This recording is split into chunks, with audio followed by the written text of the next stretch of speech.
জয়গুরু জয়গুরু জয়গুরু। মহাপ্রভু কথা 185।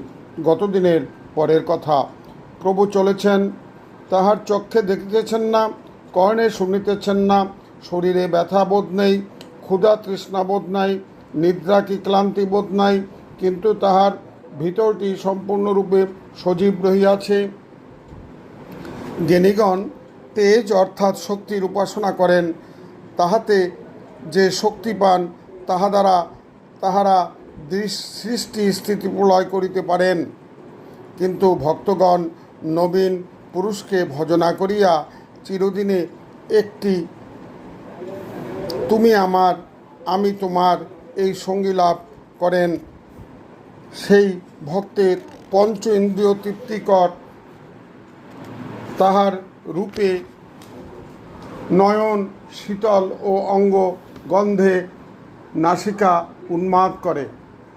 আর তিনি সরল সিদ্ধ সুবোধ রসিক ও নিঃস্বার্থ প্রেমের প্রশ্রবণ।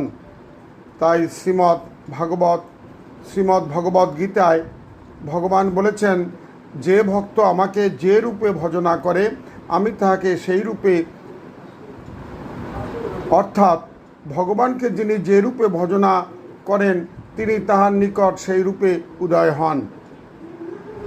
যারা প্রকৃত ভক্ত তাহারা ঐশ্বর্যকে অতি হেয় মনে করেন, কারণ ঐশ্বর্যে সুখ নাই, বরং সুখ ও বিপদ আছে, সেখানে আছে দুঃখ এবং বিপদ।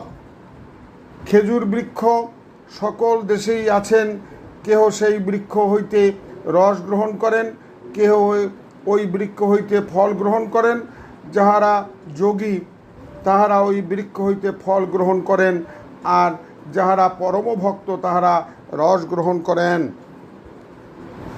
ভৃঙ্গ গুনগুন করিয়া অতি চঞ্চলভাবে এদিক ওদিক উড়িয়া বেড়ায়। যখন মধুপান করিতে ফুলের উপরে উপবেশন করেন তখন নিশ্চল ও নীরব হইয়া থাকে।